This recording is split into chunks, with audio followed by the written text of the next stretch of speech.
All right, flu season is here, and right now we have new flu numbers for Connecticut.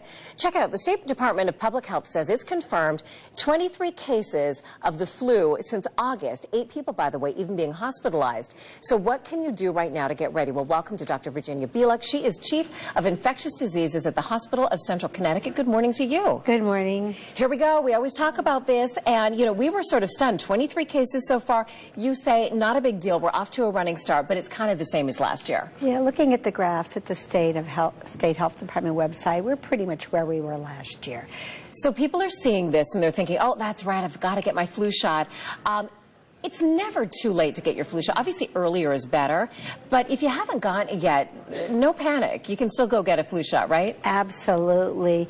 We have yet to hit the height of the flu season, and you should be thinking of getting your influenza vaccination now. And when is the height? Is it sort of into the new year, or is it? Well, the height is always hard to predict. Okay. Often January, February are the time we see most cases, but it can be as early as December or even earlier. Now, what is the situation this year with the nasal spray? I know that, the headline last year, was it last year that we were recommending it's not necessarily as effective, or, I mean, is it still an option?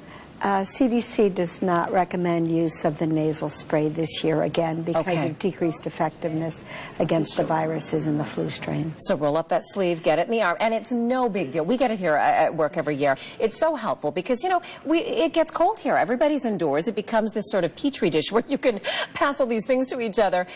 So it's readily available at this point, isn't it? Absolutely. You can get influenza vaccine from your physician. Pharmacies have it.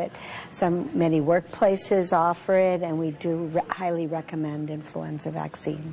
For people that have not, lucky you, if you haven't had the flu, you sure know when you get it.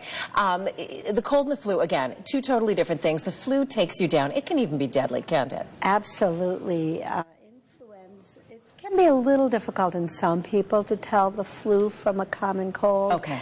But influenza is usually accompanied by headache, extreme tiredness, and the body cough, aches, right? Extreme body aches. And yes, if you've ever had the flu, you won't forget it again. You never want to get it again either. Absolutely. Who is most at risk, by the way? The very young, older individuals, people with heart and lung conditions, anyone whose immune system does not work fully are most at risk for influenza. But even healthy people can get quite sick with influenza. And I know we've just stumbled into the flu season for this year. How much longer do we have here? Oh, I think we've got a few months ahead of us. Okay, so probably almost into the spring, right? In recent years, it's gone into the spring. Testing for the flu is much more widely available these days. There are easy-to-perform tests, so it's actually done quite commonly. And for that reason, we pick up cases earlier on in the year, and we pick them up going out into the spring months, too. Okay, so let's get ahead of it together. And thank you so much, Dr. Virginia Bieluch. You're welcome. Hopefully we have some people now heading out to go get their flu shot. I hope so.